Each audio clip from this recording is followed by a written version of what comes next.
10ാം ക്ലാസ്സിലെ എല്ലാ കുട്ടികൾക്കും ത്രികോണമിതി എന്ന് പറയുന്ന നമ്മുടെ അധ്യായത്തിലെ ആദ്യത്തെ വീഡിയോ ക്ലാസ്സിലേക്ക് സ്വാഗതം. ഞാൻ നിങ്ങളുടെ ശ്രദ്ധ ക്ഷണിക്കുന്നത് നമ്മുടെ ജ്യാമിതീയ പെട്ടി, അതായത് ഇൻസ്ട്രുമെൻറ്റ് ബോക്സിലെ 2 തരത്തിലുള്ള മട്ടങ്ങളുണ്ട്. അവരെ സെറ്റ് സ്ക്വയർ എന്നാണ് ഇംഗ്ലീഷിൽ വിളിക്കുക. അതിൽ നീളം കുറഞ്ഞ മട്ടം, അതാണ് ഇപ്പോൾ സാർ ഈ ചിത്രത്തിൽ കാണിച്ചിരിക്കുന്നത്. അപ്പോൾ ഇത്തരത്തിലൊരു മട്ടം നമ്മുടെ ബോക്സിലുണ്ട്. ഈ ബോക്സിൽ ഈ ഒരു മട്ടത്തിനെ അടിസ്ഥാനപ്പെടുത്തിയിട്ടുള്ള ചോദ്യങ്ങളാണ്. ഈ 2 മട്ടങ്ങളെ അടിസ്ഥാനപ്പെടുത്തിയിട്ടുള്ള, അല്ലെങ്കിൽ 2 സെറ്റ് സ്ക്വയറുകളെ അടിസ്ഥാനപ്പെടുത്തിയിട്ടാണ് ഈ ത്രികോണമിതിയിലെ ആദ്യ അധ്യായത്തിലെ മിക്കവാറും എല്ലാ ചോദ്യങ്ങളും മുമ്പോട്ട് പോകുന്നത്. അപ്പോൾ ഇതിനെ സംബന്ധിച്ച് ഈ മട്ടത്തിൻ്റെ പ്രത്യേകത എന്ന് പറഞ്ഞാൽ, ഇതൊരു ത്രികോണമാണ്. ഈ ത്രികോണത്തിൻ്റെ 2 വശങ്ങൾ തുല്യമാണ്. 2 വശങ്ങൾ ഏതൊക്കെ വശമാണ് തുല്യമെന്ന് സാർ അവിടെ അടയാളപ്പെടുത്തിയിട്ടുണ്ട്. ഒരു കോണ് 90 ഡിഗ്രിയുമാണ്. അപ്പോൾ ഇത്തരത്തിലൊരു ത്രികോണത്തിനെ നമ്മൾ എന്ത് വിളിക്കാം? ഐസോസലസ് റൈറ്റ് ആംഗിൾ ട്രയാങ്കിൾ എന്നോ, അല്ലെങ്കിൽ മലയാളത്തിൽ സമപാർശ്വ മട്ടത്രികോണം എന്നാണ് വിളിക്കുക. സമപാർശ്വം എന്ന് പറഞ്ഞാൽ 2 വശങ്ങൾ തുല്യമായിട്ടുള്ള മട്ടത്രികോണമാണ്. 2 വശങ്ങൾ തുല്യമാണെങ്കിൽ ആ 2 തുല്യമായ വശങ്ങൾക്കെതിരെയുള്ള കോണുകളും തുല്യമായിരിക്കും. അപ്പോൾ ഒരു കോണ് 90, മറ്റ് 2 കോണുകൾ ചേർന്നാലും 90 കിട്ടണം. അതായത് മറ്റ് 2 കോണുകൾ തുല്യമാകുകയും വേണം, ചേർന്നാൽ 90 കിട്ടുകയും വേണം. അപ്പം അതിൻ്റെ അർത്ഥം മറ്റ് 2 കോണുകൾ എത്ര വീതമായിരിക്കും വരിക? 45ഉം 45ഉം. അപ്പോൾ ഈ ഒരു ത്രികോണത്തിൻ്റെ പ്രത്യേകത, അല്ലെങ്കിൽ ഈ ഒരു മട്ടത്തിൻ്റെ പ്രത്യേകത, അതിൻ്റെ 2 വശങ്ങൾ തുല്യമാണ്, 2 കോണുകൾ തുല്യമാണ്. അപ്പോൾ ഏതൊക്കെയാണ് ഇവരുടെ കോണുകൾ വരിക? 45, 45, 90. ഈ ഒരു ജോഡി മട്ടങ്ങൾ, ഇതുപോലത്തെ 2 മട്ടങ്ങൾ ചേർത്ത് വെച്ചാൽ നമുക്ക് എന്താ കിട്ടുക? ഒരു സമചതുരത്തിൻ്റെ രൂപം നമുക്ക് കിട്ടും. നിങ്ങൾ ചേർത്ത് വെച്ച് നോക്കിയാൽ നമുക്ക് എന്താ കിട്ടുക? ഇതേപോലെയുള്ള 2 മട്ടങ്ങൾ ചേർത്ത് വെച്ചിരിക്കുന്ന രൂപമാണ് ഇവിടെയുള്ളത്. അപ്പോൾ നമുക്കൊരു സമചതുരത്തിൻ്റെ ആകൃതിയാണ് കിട്ടുക, ഒരു സമചതുരാകൃതി. ഇനി നമുക്കറിയേണ്ടത് എന്താണ് ഇവരുടെ വശങ്ങളുടെ സവിശേഷത എന്നാണ് നമുക്കറിയേണ്ടത്. എന്താണ് ഇവരുടെ വശങ്ങളുടെ സവിശേഷത എന്നാണ് നമുക്ക് കണ്ടുപിടിക്കേണ്ടത്. അതിന് വേണ്ടിയിട്ട്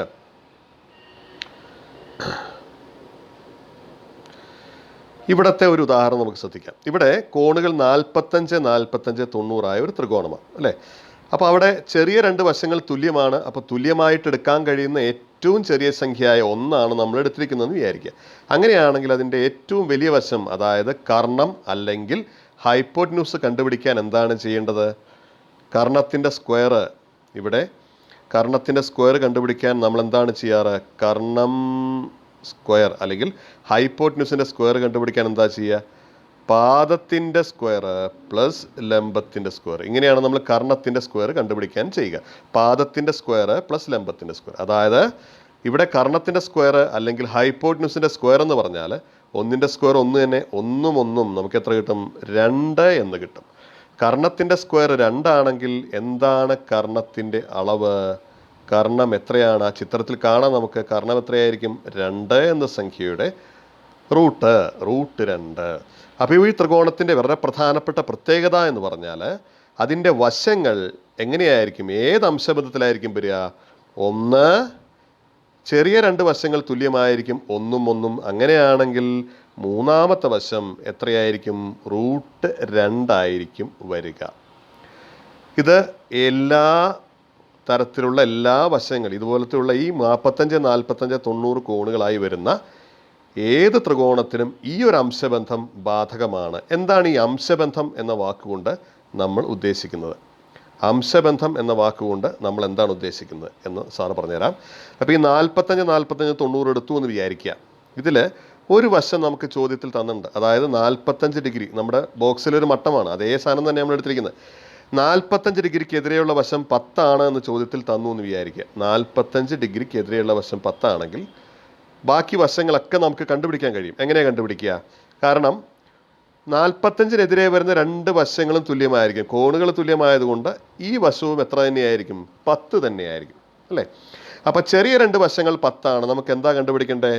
വലിയ വശം കണ്ടുപിടിക്കാൻ സംശയിക്കേണ്ട. ചെറിയ വശത്തിൻ്റെ കൂടെ എന്ത് ഗുണിച്ചാൽ മതി? √2 എന്ന് പറയുന്ന സംഖ്യ ഗുണിക്കുക. മനസ്സിലായോ? അപ്പോൾ 45, 45, 90 ആയ ത്രികോണത്തിൻ്റെ ഏതെങ്കിലും ഒരു വശം കിട്ടിയാൽ നമുക്ക് മറ്റു 2 വശങ്ങൾ കണ്ടുപിടിക്കാം. ഇവിടെ സാർ ഏത് വശമാണ് തന്നിട്ടുള്ളത്? ചെറിയ വശമാണ് ഇപ്പോൾ നമ്മളിവിടെ എടുത്തത്. ഇവിടെ ചെറിയ വശം നമുക്ക് തന്നു എന്ന ഉദാഹരണമാണ് നമ്മൾ എടുത്തിരിക്കുന്നത്. അതായത് 45 ഡിഗ്രിക്കെതിരെയുള്ള വശമാണ് നമുക്ക് തന്നിരിക്കുന്നത്. ചെറിയ 2 വശങ്ങൾ ആർക്കെതിരെയായിരിക്കും? 45 ഡിഗ്രിക്ക് എതിരെയായിരിക്കും. ഏറ്റവും വലിയ വശം ആരായിരിക്കും? കർണമായിരിക്കും. അത് ആർക്കെതിരെയായിരിക്കും വരിക നമുക്കറിയാം. അത് ആർക്കെതിരെയായിരിക്കും? 90-നെതിരെയായിരിക്കും വരിക. ഇവിടെ 45 ഡിഗ്രിക്ക് എതിരെയുള്ള വശമാണ് നമുക്ക് എത്ര തന്നിരിക്കുന്നത്? 10 തന്നിരിക്കുന്നു. അങ്ങനെയാണെങ്കിൽ മറ്റേ 45 ഡിഗ്രിക്കെതിരെയുള്ള മറ്റേ വശവും എന്ത് തന്നെയായിരിക്കും? 10 തന്നെയായിരിക്കും. നമുക്ക് രണ്ട് വശങ്ങൾ കിട്ടിയില്ലേ? ഇനി ഏറ്റവും വലിയ വശം, അതായത് മൂന്നാമൻ ഏറ്റവും വലിയ വശം കണ്ടുപിടിക്കാൻ എന്താ ചെയ്യേണ്ടത്? മറക്കണ്ട, 45, 45, 90 കോണുകൾ വരുന്നതെങ്കിൽ ചെറിയ വശം തന്നു, ഏറ്റവും വലിയ വശം കണ്ടുപിടിക്കാൻ എന്ത് ചെയ്യണം? ആ ചെറിയ വശത്തിൻ്റെ കൂടെ √2 എന്ന സംഖ്യ ഗുണിക്കുക. അപ്പം എത്രയാണ് നമുക്ക് ഉത്തരം കിട്ടുക? 10 ഗുണിക്കണം √2. ചെറിയ വശം തന്നാൽ രണ്ട് ചെറിയ വശങ്ങൾ തുല്യമായിരിക്കും. വലിയ വശം കിട്ടാൻ എന്ത് ചെയ്യണം? √2 കൊണ്ട് നമ്മൾ എന്ത് ചെയ്യുന്നു? ആ 10-നെ ഗുണിക്കുന്നു. ഇതേ സമയം വേറെ സംഖ്യയാണ് നമുക്ക് തന്നിരിക്കുന്നത് കരുതുക. 10 അല്ല എന്ന് കരുതൂ.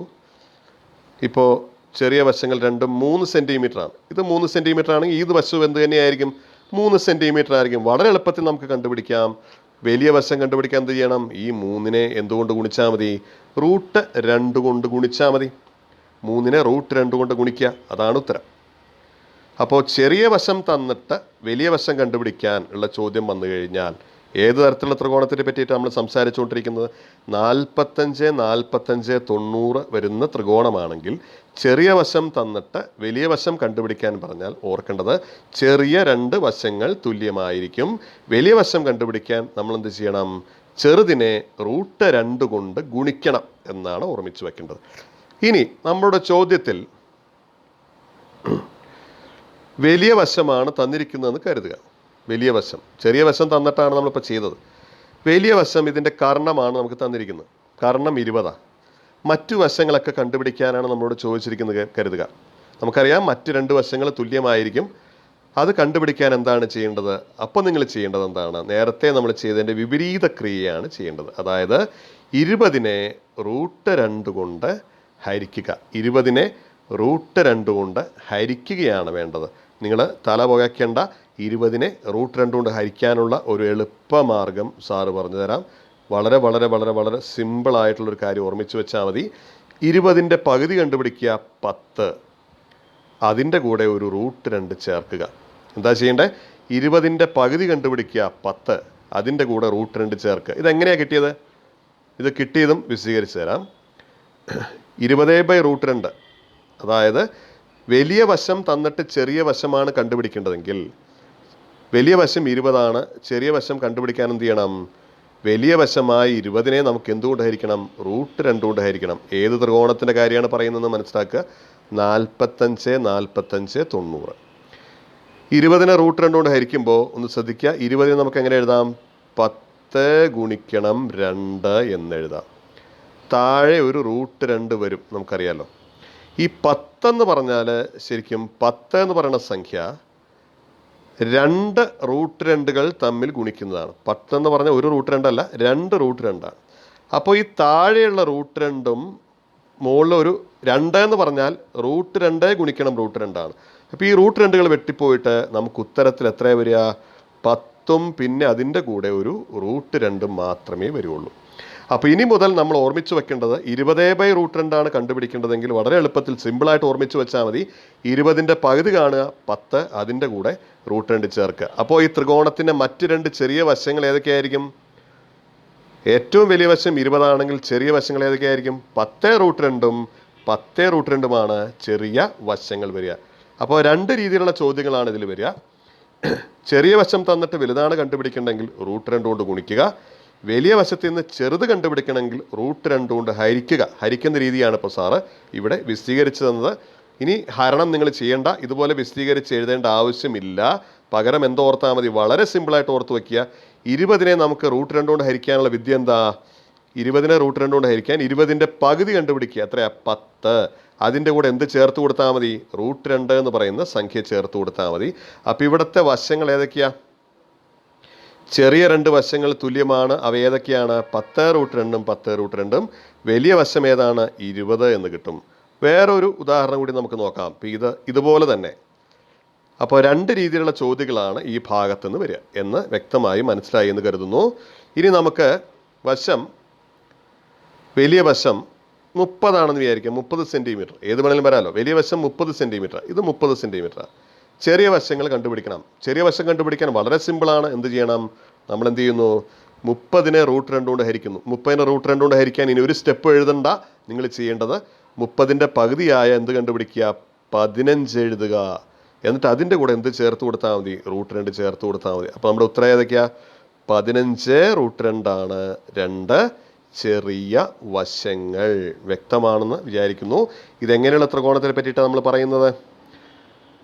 45 45 90, അതായത് സമപാർശ്വ മട്ടത്രികോണം അല്ലെങ്കിൽ ഐസോസെലസ് റൈറ്റ് ട്രയാങ്കിൾസിനെ പറ്റിയിട്ടാണ് നമുക്ക് പറയുന്നത്.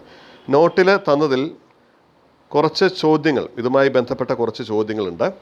അതിൽ ഈ പച്ച നിറത്തിലുള്ള ത്രികോണം ശ്രദ്ധിച്ച് നോക്കിയാൽ നിങ്ങൾക്കറിയാം, അത് 45 45 90 ആണ്. അതിൻ്റെ 2 വശങ്ങൾ തുല്യമാണ് എന്ന് നമുക്ക് കാണുമ്പോൾ തന്നെ അറിയാം. ഏതൊക്കെയാണ് തുല്യമായ വശങ്ങൾ? 45 ഡിഗ്രിക്കെതിരെയുള്ളത്. അപ്പോൾ ഒരെണ്ണം 10 ആണെങ്കിൽ രണ്ടാമനും എന്ത് തന്നെയായിരിക്കും? 10 തന്നെയായിരിക്കും, അല്ലേ? ഇനി 2 ചെറിയ വശങ്ങൾ 10 ആണെങ്കിൽ മൂന്നാമത്തെ വശം കണ്ടുപിടിക്കാൻ എന്ത് ചെയ്യണം? ഈ 10ൻ്റെ കൂടെ എന്ത് ഗുണിക്കണം? √2 എന്ന സംഖ്യ ഗുണിക്കുകയാണ് വേണ്ടത്. പക്ഷേ ഇവിടെ നോക്കൂ, ഇവിടെ വലിയ വശമായിട്ടുള്ള 15 ആണ് തന്നിരിക്കുന്നത്. എന്ത് കണ്ടുപിടിക്കണം? ചെറിയ വശം കണ്ടുപിടിക്കണം. ചെറിയ വശം കണ്ടുപിടിക്കാൻ എന്താ ചെയ്യുക? ചെറിയ വശം കണ്ടുപിടിക്കാൻ നമ്മൾ നേരത്തെ എന്താ ചെയ്തത്?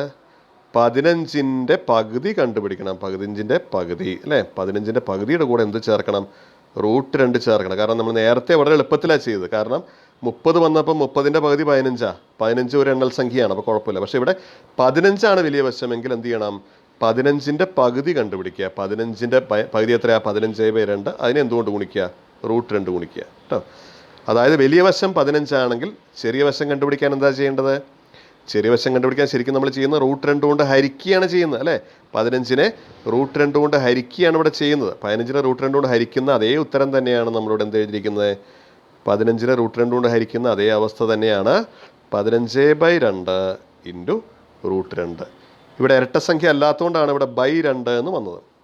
നേരെ മറിച്ച് നമ്മൾ നേരത്തെ ചെയ്ത് 30 നേരത്തെ ചോദ്യത്തിൽ 30 ആയിരുന്നപ്പോൾ വളരെ എളുപ്പത്തിൽ നമുക്ക് കിട്ടി. 30 ആയപ്പോൾ എന്താ ചെയ്തത്? 30ൻ്റെ പകുതി 15 √2. അതിന് സ്ഥാനത്ത് ഇവിടെ വലിയ വശം എത്രയാണ് വന്നേക്കണേ? വലിയ വശം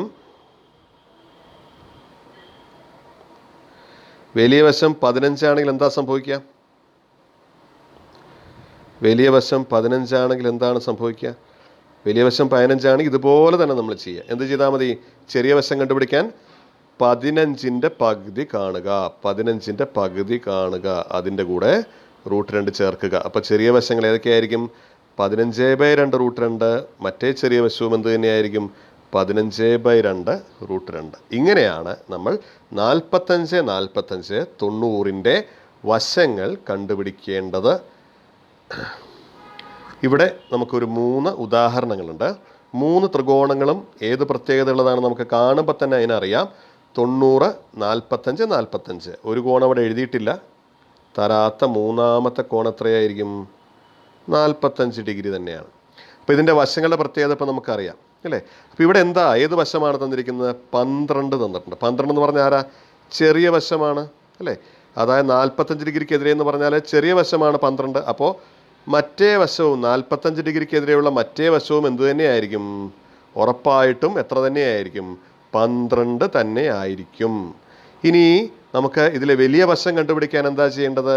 വലിയ വശം കണ്ടുപിടിക്കാൻ ഏറ്റവും ചെറിയ വശമായ 12ൻ്റെ കൂടെ √2 ഗുണിക്കുക. അതായത് വലിയ വശം കണ്ടുപിടിക്കാൻ 12ൻ്റെ കൂടെ നമ്മൾ എന്ത് ചെയ്യുന്നു? √2 ഗുണിക്കുന്നു. അപ്പോൾ വലിയ വശം ഏതായിരിക്കും? 12 √2. അപ്പോൾ ഇതിൻ്റെ വശങ്ങൾ ഏതൊക്കെയാണ്? 12 12. ചെറിയ 2 വശങ്ങൾ തുല്യമാണ് 12 12. വലിയ വശം എത്രയാണ്? 12 √2. ഇനി അടുത്ത ചോദ്യം നോക്കൂ. അടുത്ത ചോദ്യത്തിൽ നമുക്ക് വലിയ വശമാണ് തന്നിരിക്കുന്നത്. എത്രയാ? 11 √2, അല്ലേ? അപ്പോൾ ചെറിയ വശം കണ്ടുപിടിക്കുക. ഇവിടെ നമുക്ക് എളുപ്പമാണ്, അല്ലേ? ചെറിയ വശം കണ്ടുപിടിക്കുക. ഇവിടെ √2 കൊണ്ട് ഹരിക്കുകയാണ് വേണ്ടത്. √2 കൊണ്ട് ഹരിക്കുക. പ്രത്യേകം ഓർമ്മിച്ച് വെച്ചോളൂ, √2 കൊണ്ട് ഹരിക്കുകയാണ് വേണ്ടത്. നമ്മളിവിടെ √2 വന്നുകൊണ്ട് നമുക്ക് ഹരണം എളുപ്പമാണ്. അല്ലാത്ത ചോദ്യങ്ങളിൽ നമ്മൾ ചെയ്യാറുള്ള വിദ്യ നമ്മൾ സാർ നേരത്തെ പറഞ്ഞു, എന്താ? പകുതി കണ്ടുപിടിച്ചിട്ട് √2 കൊടുക്കുക. പക്ഷേ ഇവിടെ ഇതിൻ്റെ കൂടെ തന്നെ ആര് വന്നിട്ടുണ്ട്? √2 വന്നിട്ടുണ്ട്. അപ്പോൾ 11 √2നെ √2 കൊണ്ട് ഹരിച്ചാൽ എന്താ സംഭവിക്കുക? √2ഉം √2ഉം പോയിട്ട് ചെറിയ 2 വശങ്ങളും എത്ര വെച്ച് കിട്ടും നമുക്ക്? 11 വീതമാണ് ചെറിയ 2 വശങ്ങൾ കിട്ടും. അപ്പോൾ ശ്രദ്ധിച്ച് ഓർക്കേണ്ട കാര്യം എന്താ? ചെറിയ വശം തന്നിട്ട് വലുത് കണ്ടുപിടിക്കാൻ √2 കൊണ്ട് ഗുണിക്കുക. വലിയ വശത്തിൽ നിന്ന് ചെറുത് കണ്ടുപിടിക്കാൻ നേരെ തിരിച്ചാണ് ചെയ്യേണ്ടത്, √2 കൊണ്ട് ഹരിക്കുക. ഏത് ത്രികോണത്തിൻ്റെ കാര്യമാണ് പറയുന്നത്? 45, 45, 90. പക്ഷെ ഇവിടെ √2 കൂടെ വന്നതുകൊണ്ടാണ് നമുക്ക് എളുപ്പമായത്, ചോദ്യം വളരെ എളുപ്പമായത്. പക്ഷെ ഇവിടെ ചെറിയൊരു പ്രയാസം നമുക്ക് നേരിടും. അതിന് വേണ്ടിയിട്ടാണ് സാർ എളുപ്പവിദ്യ പറഞ്ഞത്. വലിയ വശം 12 ആണെങ്കിൽ എന്ത് ചെയ്യും? വലിയ വശം 12 ആണെങ്കിൽ എന്താ ബലത്തിൽ ചെയ്യേണ്ടത്? ബലത്തിൽ നമ്മൾ ചെയ്യുന്ന എന്ത് തന്നെയാ?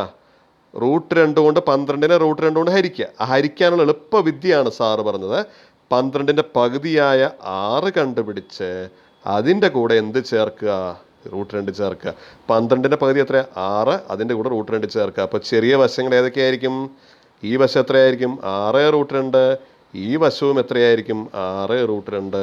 അപ്പോൾ ഇനി യാതൊരു സംശയവും പാടില്ല. 45, 45, 90 ത്രികോണത്തിൻ്റെ വശങ്ങൾ കണ്ടുപിടിക്കുന്ന രീതിയാണ് നമ്മൾ പറഞ്ഞത്. അടുത്ത ക്ലാസ്സിൽ നമ്മൾ 30, 60, 90 ത്രികോണത്തിലേക്ക് പോകും. അപ്പോൾ 45, 45, 90ൻ്റെ ഒരു വശം കിട്ടിക്കഴിഞ്ഞാൽ, ഈ ത്രികോണത്തിൻ്റെ ഒരു വശം കിട്ടിക്കഴിഞ്ഞാൽ മറ്റ് രണ്ട് വശങ്ങളും നമുക്കിപ്പോൾ കണ്ടുപിടിക്കാൻ നിങ്ങൾ പഠിച്ചു കഴിഞ്ഞു. Thank you.